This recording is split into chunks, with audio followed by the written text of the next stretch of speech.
I believe it's worth repeating that in the world of anxiety disorders, the GAD-7 is considered a gold standard. Because so many clinicians and researchers are using the GAD-7, it provides a common language for us in terms of screening and tracking anxiety.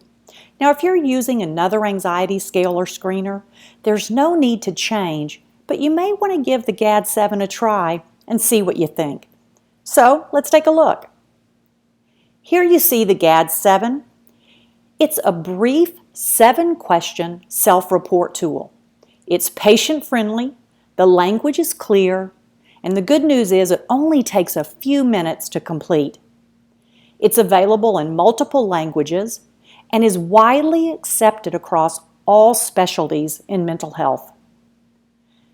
The GAD-7, it not only asks about anxiety symptoms, but look about halfway down the form. You can see it also asks about impairment. Let's take a closer look. Here we go. The question asks this: if you checked off any problems, how difficult have these problems made it for you to do your work, take care of things at home, or get along with other people? Not only is the degree of impairment important in terms of us making a diagnosis, but also in terms of tracking symptoms. I have some great news for you. Scoring is extremely simple. Patients are asked, over the last 2 weeks, how often have you been bothered by the following problems? The answer choices include not at all, several days, more than half the days, and nearly every day. A numerical value is applied to each. Scoring simply requires adding up these values and then referring to the scoring chart to help us better understand our patient's anxiety. Now you can see scores range from 0 to 21. Take a look at the scores greater than or equal to 10.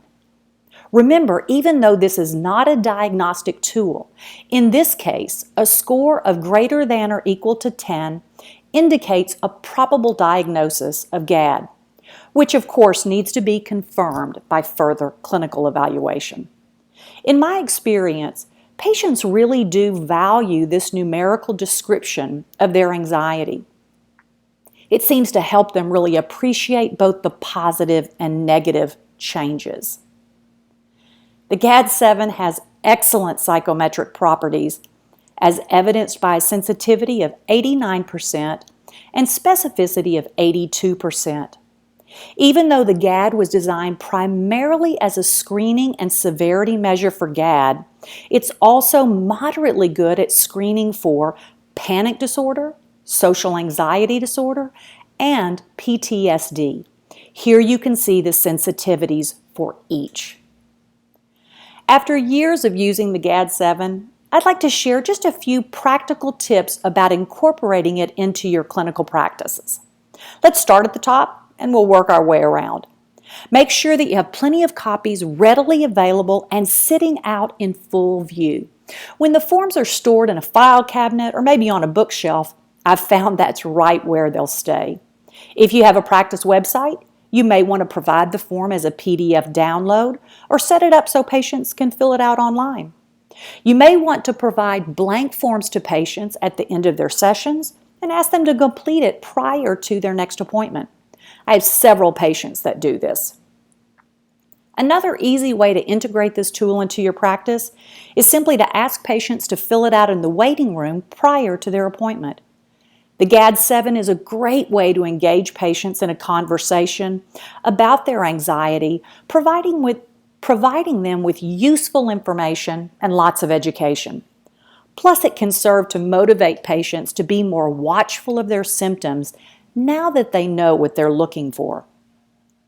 This is a great resource for access to the GAD-7 and additional information. I'd encourage you to visit the site, www.psqscreeners.com.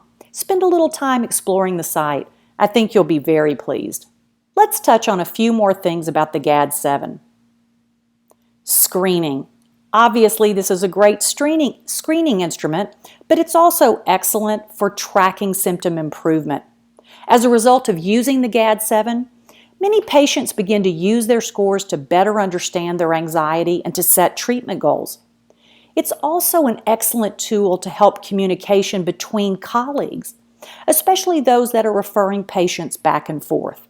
If we're both familiar with the tool, we're now sharing the same language as we communicate about our patients.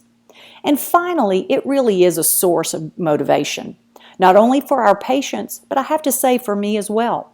Patients begin to incorporate their GAD-7 score into their language about how they're doing and what they want to accomplish. I find it motivating because now I have a much more concrete way of understanding how my patients are doing. Now, we all remember the old Nike ad campaign from years ago, "Just do it." Well, that slogan works here too. If you've never used a scale or a screener, I'd suggest that you make this commitment. Print 10 copies of the GAD-7, and during the next week, use it with 10 patients. See what you think. Using the GAD-7 really has changed the way I practice, and I do believe it's improved the quality of care provided. If you don't have a copy of the GAD-7, visit this site for more information or do a quick Google search. Thanks for joining me to explore the GAD-7. I hope you'll give it a try.